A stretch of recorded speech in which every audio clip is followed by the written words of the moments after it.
Pendant plusieurs mois, j'incarnais l'agent N. Au moment où une équipe s'apprêtait à me découvrir, elle a hurlé, mais comme pas possible. Tous les gens dans toutes les autres salles l'ont entendu. Elle était vraiment effrayée, quoi.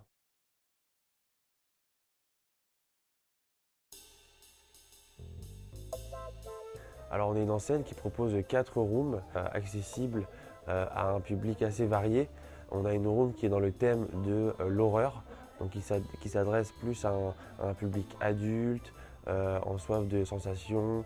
On a une room qui est plus adaptée pour les enfants jusqu'à 12 ans, dans le thème de la chasse au trésor, dans l'univers pirate. On a 2 missions plus grand public qui sont dans le thème de l'enquête et de l'infiltration, l'espionnage.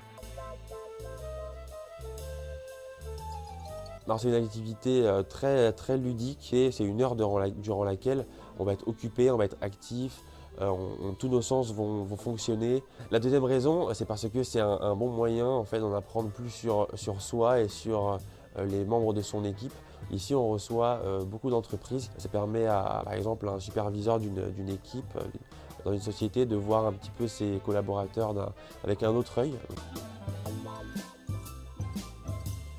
Alors pour la cabane, ça arrive de temps en temps que des gens nous disent voilà, je veux bien la faire, mais j'espère qu'elle ne fait pas trop peur. Donc nous on leur dit c'est quand même une mission qui est dans le thème de l'horreur, mais voilà, on va être soft avec vous.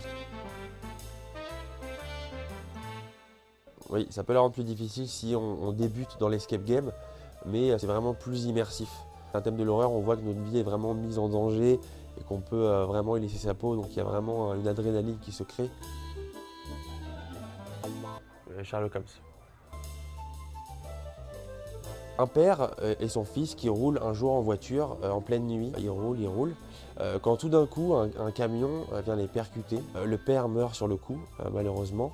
Le fils est un peu accidenté, il est blessé, mais il survit.